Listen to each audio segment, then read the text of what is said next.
So for any of the sliders we can change the color when we are normally on them.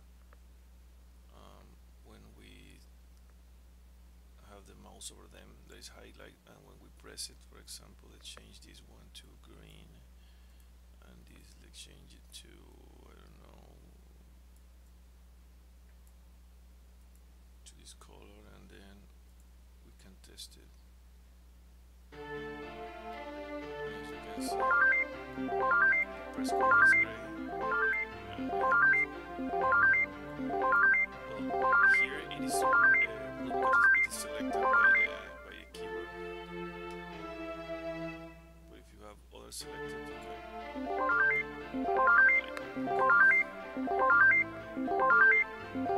so there are other things to mention about this screen in the option script.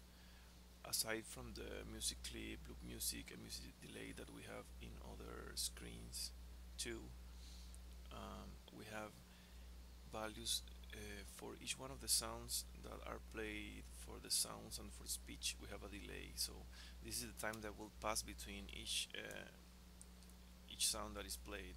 So you can change the sounds, this text clip with things of your game, and then you can change the delay in here, and you can set a different volume for each one of them. But this volume is also going to be affected, of course, by the slider value. Okay, so yeah, and here we have references that are needed for the code for each one of the sliders and for the back button. So that's already set up, you don't have to worry about that. Now go uh, let's look at the players menu sounds player. As you can see here, we have a menu sounds manager. Each one of the main prefab instances of each one of the screens is going to have this manager.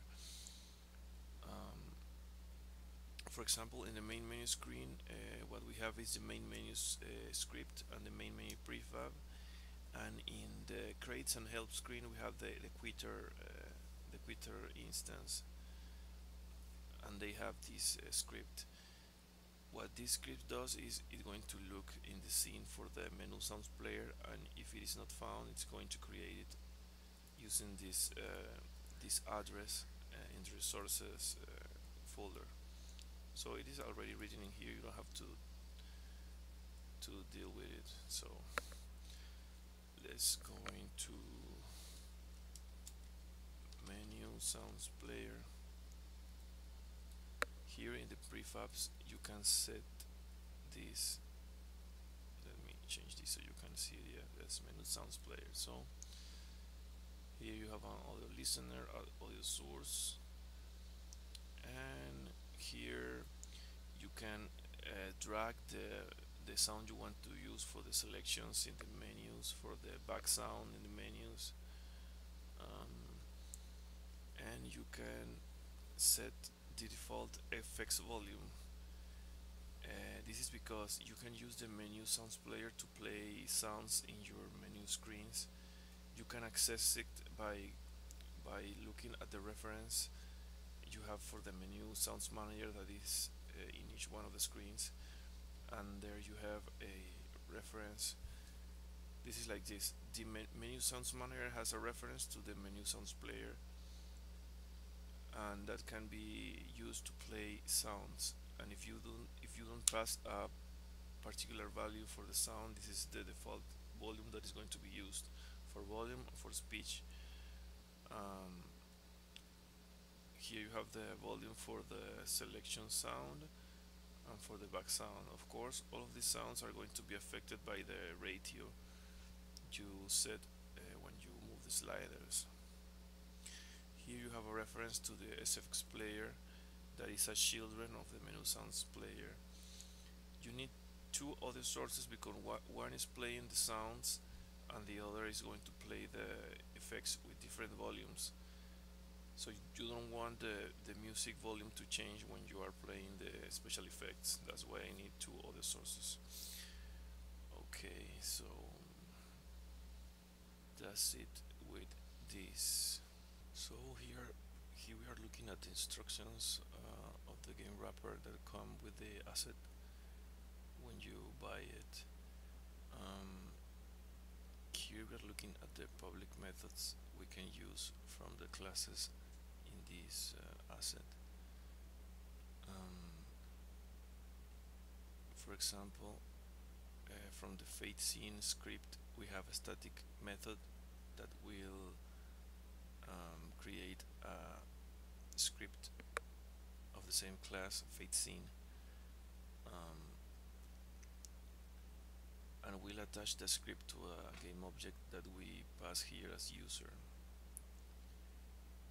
Um, then we pass the alpha values, that is from and to. If we go, for example, from 0 to 1, that's a fade out, and from 1 to 0, that's a fade in. We set the duration, and we set auto destroy if our user is going to be destroyed after the script finishes. Then we have the menu sounds manager. As I said before, this manager looks for this for an instance of this class in the scene, and if he doesn't find it, it will create it. And we have this public method to destroy it when we want to. For example, when we are going to our next scene, I mean to our game scene, then we need to destroy it. Then here we have methods to dispose. Here we stop sounds and destroy the game object. We can play music. We pass the clip if we want it to loop, and the delay for it to start. We can stop the music, play effects. We pass the clip. Here is when if you don't pass a volume, the default volume will be used. You can play effects and play speech sounds.